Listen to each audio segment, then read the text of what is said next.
And let's talk about strategy. When you say this is where you start, what is it that you're doing in the strategy step? Yeah, so in the strategy step, we actually have an entire sales strategy conversation. So it's usually about 90 minutes to 2 hours.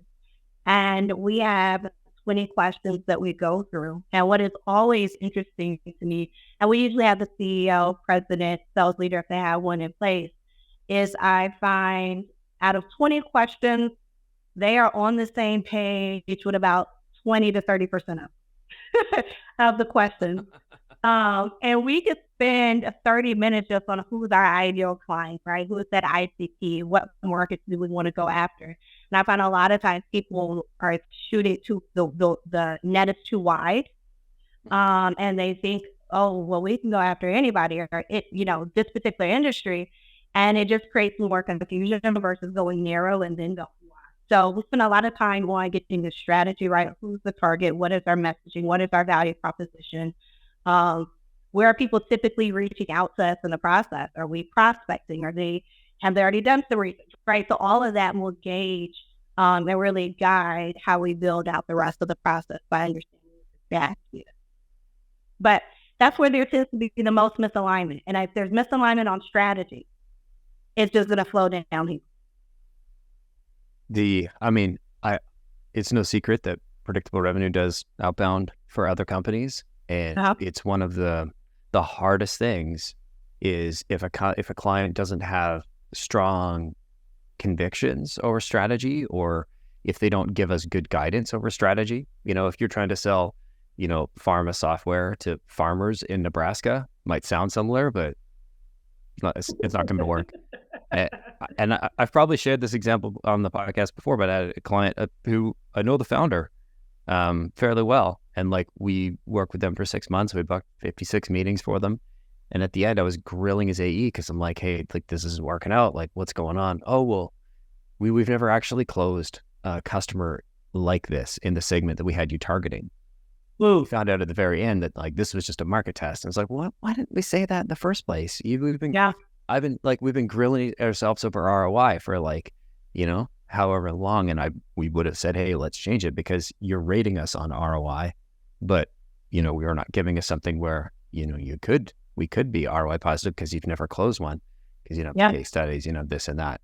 And so everything else, it's sort of it's like a pyramid, and everything else builds on top of this, base. If the base is shaky, nothing else matters. It's like Maslow's hierarchy of needs. Self-actualization doesn't matter if I don't have food, water, shelter, Wi-Fi. Absolutely. And I find, and apparently you do too, this is where there's a significant gap, especially with startups, because they want to be all things to all people because they need to generate revenue. And I say, sometimes having so much opportunity is actually more of a distraction. There's all I'm really narrow and focused and getting some wins under your belt.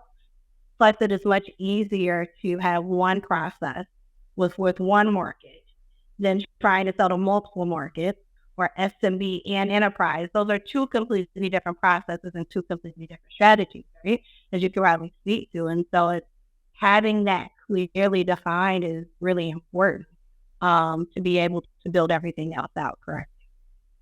I love that. And so once we settle on, if I can sum it up, the strategy is really the ideal customer profile, which kind of defines who we're selling to at a company level, at a persona level, and then sort of which kind of is going to determine your available, I guess, the customer acquisition channels that you can afford to invest in, right? Because you've got your pricing in there.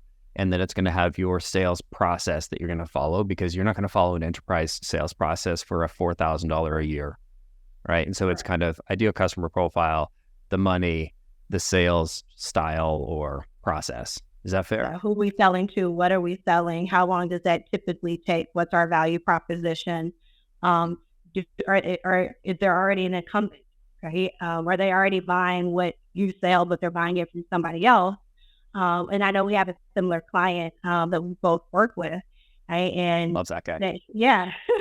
And one of the things that, with them is they were sell customized solutions. And a lot of people that they're calling on are already buying the samples that they have on demand, right? So it's a totally different value prop, right? And so in working with them, I'm like, no, it isn't apples to apples, right? And so we had to change their whole sales process to help the prospect understand, and this isn't apples to apples, right? And so having that really laid out makes things a whole lot easier.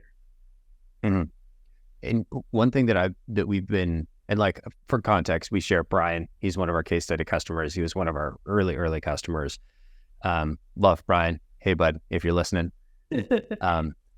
One thing that we found that, especially with startups, that we've had to like give them guidance on is like when if you're taking the exact same strategy into a new market, you almost have to go back to product market fit, because product market fit is literally product and the market, and they fit together this way. But you're changing this half, and so you got to kind of rejig and figure out how to fit the product into the market. I'm not saying you necessarily always have to change the product. Sometimes you do, but you have to change the positioning or the way we sell it or the sales materials or, I'd say that probably the positioning is the biggest one that I think a lot of people miss when they're going into a new market.